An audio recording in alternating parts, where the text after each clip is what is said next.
ఇంద్రసేనారెడ్డి గారు జాతీయ స్థాయిలో చూసినప్పుడు కొత్తగా ఇప్పుడు జనతా పరివార్ కానీ ఈ కొత్త కూటమి ప్రయత్నం కానీ ఉత్తరాది రాష్ట్రాల్లో రేపు వచ్చేటువంటి అసెంబ్లీ ఎన్నికలు అందరూ కలిసికట్టుగా మోడీని ఎదుర్కోవాలనే కాన్సెప్ట్ కానీ హిందుత్వ అనేటువంటి ఒక నినాదంతో ఈ మధ్యకాలంలో గతంతో పోలిస్తే ఈ మధ్యకాలంలో కొంత మోడీ అభివృద్ధి నినాదం చెప్తున్నాడు. బట్ మిగతా క్యాడర్ కానీ కొన్ని శక్తులు కానీ ఈ హిందుత్వ నినాదాన్ని కొంచెం బలంగా తీసుకెళ్లే ప్రయత్నం ఇది రాబోయే రోజుల్లో ఇంకా బీజేపీ బలోపేతానికి దారితీస్తుంది అనుకుంటారా, లేకపోతే ఈ అంశాలు డామినేట్ అవుతున్న నేపథ్యం ఉన్న పార్టీలో ఇప్పుడున్న ఇమేజ్కి కానీ అభివృద్ధి ఇమేజ్కి మోడీ ఇమేజ్కి ఏమైనా దెబ్బ తగులుతుందా? ఇటువంటి చర్చ జరుగుతుంది రాజకీయ వర్గాల్లో. ప్రపంచం మొత్తంలో కూడా ఆ దేశం యొక్క అభివృద్ధిని కాంక్షించేటువంటి ప్రభుత్వాలు ఏవున్నా కానీ వాటిని దెబ్బతీయాలనేటువంటి కాన్సెప్ట్ వెస్టర్న్ మీడియాకు వెస్టర్న్ కంట్రీస్కి ఉంటుంది. అదే రకంగా ఇక్కడ ఒక గట్టి నాయకుడు ఇప్పుడు వచ్చాడు కాబట్టి ఇతన్ని ఏదో రకంగా దెబ్బతీయాలనేటువంటి ప్రయత్నం వెస్టర్న్ కంట్రీస్ చేస్తుంటాయి. ఈ ప్రచారం ఏదైతే ఉందో మతపరమైనటువంటివన్నీ ఈరోజు కొత్తగా వచ్చినాయి ఏం కాదు. గతంలో కాంగ్రెస్ గవర్నమెంట్స్ ఉన్నప్పుడు ఉన్నాయి, అంతకుముందు ఉన్నాయి, మధ్యలో ఉన్నాయి, లేవని కాదు. కానీ చిన్న ఉన్నటువంటి వాటిని పెద్దగా భూతద్దంలో చూపెట్టి దీనికి వీరే కారణం అనేటువంటి దీంట్లో మోటివ్స్ అట్రిబ్యూట్ చేసేది ఏదైతే ఉందో అది ఎప్పుడెప్పుడు నాన్ కాంగ్రెస్ గవర్నమెంట్స్ లేకపోతే ఈ రకమైనటువంటి వచ్చినప్పుడల్లా చేస్తూనే ఉన్నాయి. కాబట్టి వాటిని ప్రజలు విశ్వసించరు. ఖచ్చితంగా అభివృద్ధి దిశలో ఏదైతే వెళ్తున్నారో మోడీ గారు వీటన్నిటిని పట్టించుకోకుండా వారు పెట్టుకున్నటువంటి లైన్ ఏదైతుందో అభివృద్ధి ఏదైతే ఆయన చుట్టూ ఉన్న వాళ్ళు ఇటువంటి వివాదాలు సమస్యలు సృష్టిస్తున్నప్పుడు ఆయన పట్టించుకోకుండా ఎలా ముందుకెళ్తారు? చుట్టూ ఉన్నటువంటి వాళ్ళు కొన్నిసార్లు చిన్న చిన్న పొరపాటు జరుగుతుంది. నేను చెప్పేది కామెంట్స్, సాక్షి మహారాజు లేకపోతే వాళ్ళు ఎవరో చేసిన కామెంట్స్ గురించి నేను పట్టుకున్నాను. ఓవరాల్ గా ఒక విధానము, మోడీ అధికారంలోకి వచ్చాడు, ఇక మంది హిందూ రాజ్యంగా దీన్ని ప్రకటించాలి, ఇటువంటి నినాదాలు చేసే వాళ్ళ సంఖ్య కూడా పెరుగుతుంది. హిందూ రాజ్యంగా ప్రకటించాలి లేకపోతే ఇది ఇబ్బంది ఉంది అది ఇబ్బంది ఉంది అని చెప్పి ఇదే మనుషులు గతంలో అనేక సార్లు మాట్లాడారు. కాంగ్రెస్ తర్వాత ఈ మత మార్పిడుల విషయంలో కాంగ్రెస్ గవర్నమెంట్సే మత మార్పిడి జరగకూడదు అని చెప్పి లేకపోతే ఈ రకంగా చేయకూడదని మాట్లాడినటువంటి వాళ్ళు ఉన్నారు. మరి వాళ్ళు ఎందుకు నిర్ణయం తీసుకోవటం లేదు, వాళ్ళు ఎందుకు చర్య తీసుకోవటం లేదు అనేటువంటిది ఉంది. కాబట్టి ఈ గవర్నమెంట్కి మొట్టమొదటి ప్రమాదం వెస్టర్న్ కంట్రీస్ నుండి ఇండియా వచ్చి వాళ్ళు మీడియా ద్వారా ప్రజల్ని మభ్యపెట్టాలి లేకపోతే ఇంకోవైపు తీసుకెళ్లాలి అనేటువంటి ప్రయత్నం చేస్తున్నారు. దానికి ఇక్కడ ఉన్నటువంటి ఎవరైతే ప్రత్యర్థులు ఉంటారో ప్రత్యర్థి పార్టీలు ఉంటాయో అది జనతా కావచ్చు, లెఫ్ట్ పార్టీస్ కావచ్చు, ఇంకెవరైనా కావచ్చు, వాళ్ళు ఆ దిశలో తీసుకెళ్లడానికి ప్రయత్నం చేస్తారు. కానీ ఇవేవి కూడా అభివృద్ధి ముందు నిలబడవనేటువంటిదే నా అభిప్రాయం. అభివృద్ధి ఎజెండా మోడీ గారి ఎజెండా కొంత అంతర్లీనంగానేమో సంఘాన్ని విహెచ్పి కానీ ఈ యాక్టివిటీ కూడా కొంత పెరుగుతుందన్న నేపథ్యంలో ఈ రెండింటిని ఏ విధంగా బీజేపీ ఒక హెట్రోజీనియస్ పార్టీ, హోమోజీనియస్ పార్టీ కాదు. దాంట్లో ఎంజే అక్బర్ ఉన్నాడు, అతను సెక్యులరిస్ట్, అతను హిందూ మతోన్మాది అనలేము. అలాగే అరుణ్ జైట్లీ ఉన్నాడు, ఆయన దాదాపు సెక్యులరిస్టు.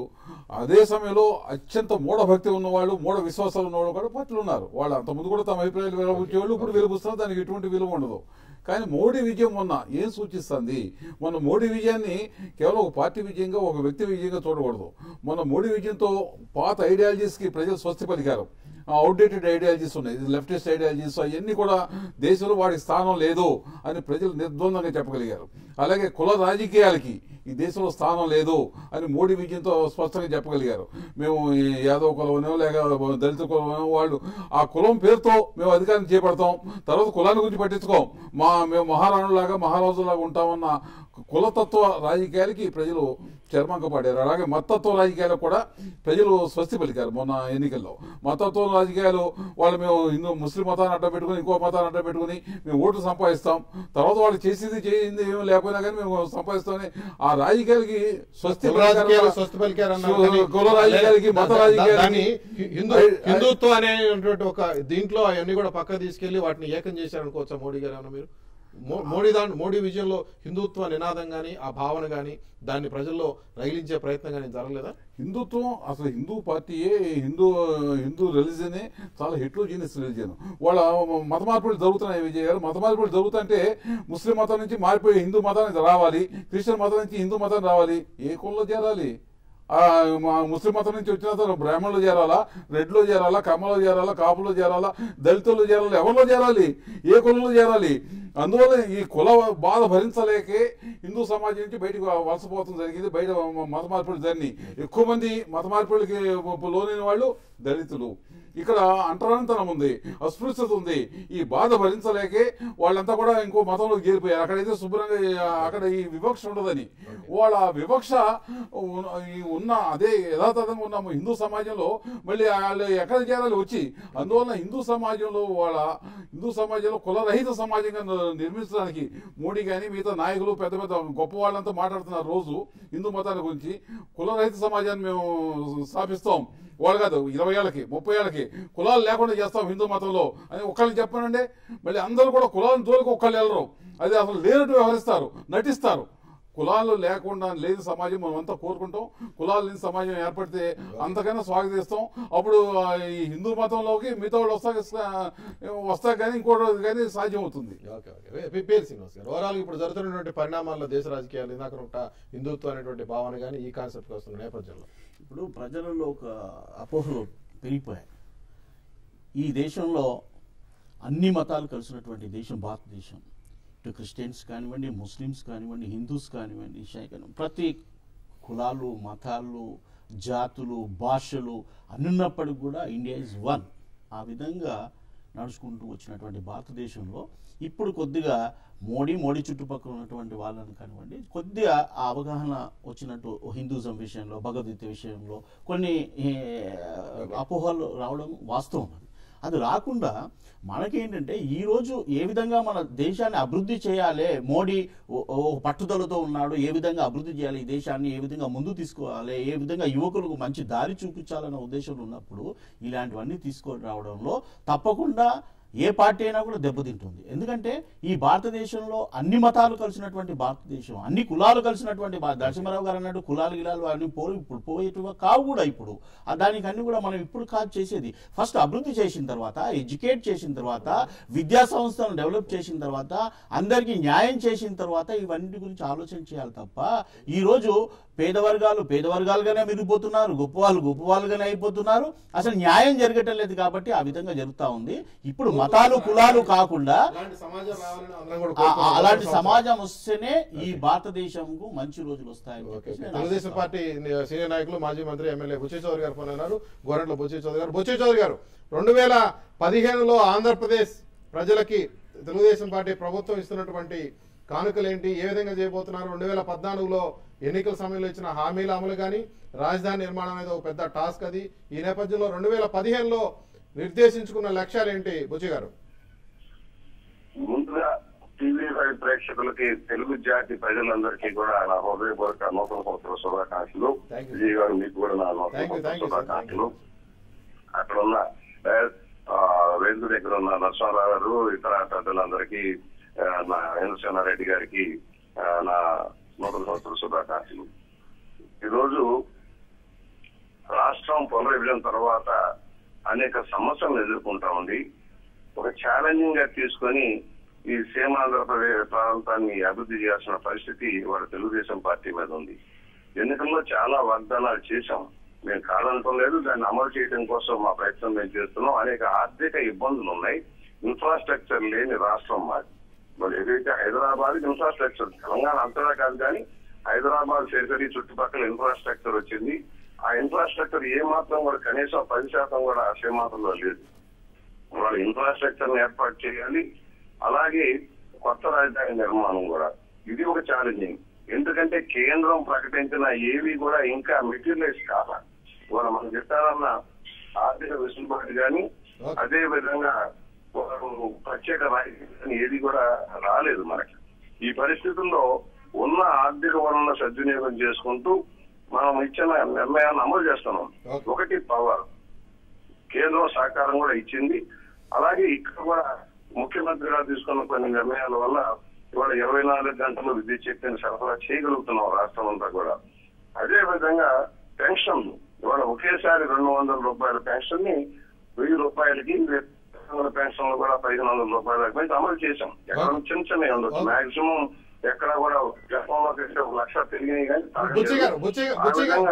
బుచ్చయ్య గారు కొన్ని హామీలు నెరవేర్చే దిశగా వెళ్తాం. బట్ 2015 అనేది ఇందాక అనుకున్నట్టుగా ఈ హామీల అమలులో ఒక దాదాపుగా అప్పటికి ఒక 1.5 year పైన అవుతుంది 2015 చివరి నాటికి. కాబట్టి 15 అనేది కొంత పరీక్షా సమయం, పూర్తిగా అమల్లోకి తీసుకొస్తున్నారా లేదా వెనక్కి వెళ్తున్నారని. బట్ అటువంటి టార్గెట్ మాత్రం ఎట్టి పరిస్థితుల్లో రీచ్ కాకుండా ఏ విధంగా చేయబోతున్నారనేది 2015లో మేము 90 నా ఉద్దేశంలో 80% నిర్ణయాలు అమలు అవుతాయి సార్.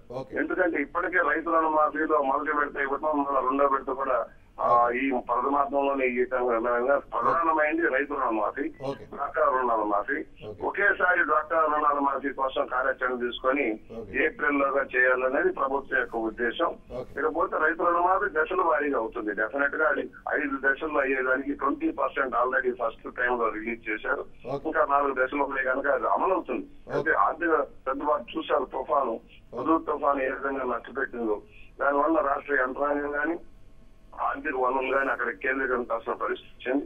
మరోవైపు రాజధాని ఇన్ఫ్రాస్ట్రక్చర్, వాళ్ళ రాజధానికి భూసేకరణ చాలా ఖరీదుగా కూర్చోంది. అందుకనే రైతుల సహకారంతో రైతులు కూడా డెవలప్ అయ్యేలాగా ఒక కార్యాచరణ తీసుకున్నారు పూలింగ్ విధానంలో. ఇవాళ రైతుకి బయటకు అమ్ముకుంటే రాజధాని అన్నారు కనుక, లేకపోతే మనలో 10-15 లక్షలు ఉండేది. రాజధాని అన్నారు కనుక 1,20,20 లక్షలు 1,40 లక్షలు రావచ్చు. బట్ ఆఫ్టర్ 3 or 4 years వాళ్ళకు వచ్చే షేర్ కనుక అమ్ముకుంటే 5 to 7 crores వస్తుంది డెఫినెట్ గా. కొన్ని రాజకీయ పక్షాలు బుచ్చయ్య గారు అది కేవలం అక్కడ స్థానికంగా కొంతమంది, బుచ్చయ్య గారు ఇప్పుడు 1 కోటి రూపాయలైనా 5 కోట్లైనా సరే స్థానికంగా కొంతమంది, బట్ ఓవరాల్ గా సమగ్ర అభివృద్ధి అటు రాయలసీమ, ఉత్తరాంధ్ర ఉంది, వెనుకబడిన ప్రకాశం జిల్లా కూడా ఉంది. ఓవరాల్ గా సమగ్ర అభివృద్ధికి 2015లో రాచమార్గం అవుతుందని మీరు అనుకుంటున్నారా? ఆ కాన్సెప్ట్ లో అవుతుందండి. ఎందుకంటే ఆల్రెడీ గ్రోత్ సెంటర్స్ గురించి అసెంబ్లీలోనే ముఖ్యమంత్రి గారు ప్రకటించారు. మీరు చూశారు, రాయలసీమలో అటు అనంతపూర్ లో కానీ, కర్నూలులో ఏం రావాలి, కడపలో ఏం రావాలి, చిత్తూరులో ఏం రావాలి, చిత్తూరు జిల్లాలో, అలాగే నెల్లూరు జిల్లాలో, శ్రీకాకుళంలో, విశాఖ, ఈ విధంగా ఏ ప్రాంతానికి ఎవరు రాజధాని అయితే విజయవాడ, గుంటూరు మధ్య వస్తుంది కానీ వికేంద్రీకరణ మార్గంలో వెళ్తున్నారు. అలాగే విజయంలో పోర్ట్లు, ఇన్ఫ్రాస్ట్రక్చర్ కోసం ఆయన ప్రయత్నం చేస్తారు. డెఫినెట్ గా వికేంద్రీకరణ జరిగితే హైదరాబాద్ అనుభవంతో మనం ఆ తప్పును మళ్ళా పునరుత్థానం కాకుండా మన కార్యాచరణ వెళ్తున్నాం. అయితే కేంద్రం నుంచి వచ్చే ప్రాజెక్టులే కాకుండా రాష్ట్రానికి వచ్చే విదేశీ, స్వదేశీ పెట్టుబడులు కూడా వివిధ ప్రాంతాలకు తరలించడానికి ప్రయత్నం జరుగుతుంది. ఇవాళ సీఎం గారు కూడా అదే లైన్ వెళ్తున్నారు. మీరు చూస్తా ఉన్నారు, ఇండస్ట్రీ వస్తుంటే అనంతపూర్ వెళ్ళండి ల్యాండ్ ఇస్తాము, లేకపోతే శ్రీకాకుళం వెళ్ళండి ఈ ప్రాజెక్ట్ పెట్టండి, లేకపోతే చిత్తూరు వెళ్ళండి ఇక్కడ మేము ఇస్తామని. ఓకే, మీరు అంటే సమగ్ర అభివృద్ధి జరుగుతుంది, ఆ దిశగా వెళ్తున్నామని మీరు అంటూ ఉన్నారు. Thank you very much Buchaiah గారు. చివరిగా నరసింహారావు, 2 రాష్ట్రాల్లో ఇటు కేసీఆర్ గారికి, చంద్రబాబు గారు 2015 ఇందాక అనుకున్నట్టుగా నిర్దేశించుకున్న లక్ష్యాలు, 2014లో లక్ష్యాలు నిర్దేశించుకున్నారు. వీటికి సంబంధించినటువంటి గమనం ఏ విధంగా ఉందనేది 2015లో స్పష్టంగా ప్రజల ముందు ఉండబోతుంది. కాబట్టి ఆ మేరకైతే వాళ్ళు కొంచెం అలర్ట్ గా ఉండాల్సినటువంటి ఈ కింద చూసుకోవచ్చు దీన్ని. తప్పకుండా 2 రాష్ట్రాలు కూడా బ్రహ్మాండం పురోగమిస్తాయి. అంతేకాదు రాష్ట్రాల ప్రభుత్వాల పనితీరుతో సంబంధం లేకుండా ప్రజలు ముందడుగేస్తారు, ఇంకా ముందడుగేస్తారు. మీకు ఎప్పుడు కూడా మనం ఉదాహరణ చెప్పుకునే ఉన్నాం. 2011లో ఇక్కడ ప్రభుత్వాలు లేవు, రిజిస్ట్రేషన్లు ఉన్నప్పుడు మొత్తం ఆంధ్ర రాష్ట్రంలో అత్యధిక రైస్ పండింది 2011లో రికార్డు స్థాయిలో. అలాగే సాఫ్ట్వేర్ ఎక్స్పోర్ట్స్ అప్పుడే జరిగింది. అంటే ప్రభుత్వంతో సంబంధం లేకుండా ఈ దేశం ముందుకు వెళ్తుంది. ప్రభుత్వం అడ్డపడకుండా ఉంటే చాలు. ప్రజలంతా కోరుకునేది మీరు అడ్డుపడుతూ మహాశయ మేము ముందుకు వెళ్ళిపోతామని చెబుతున్నారు.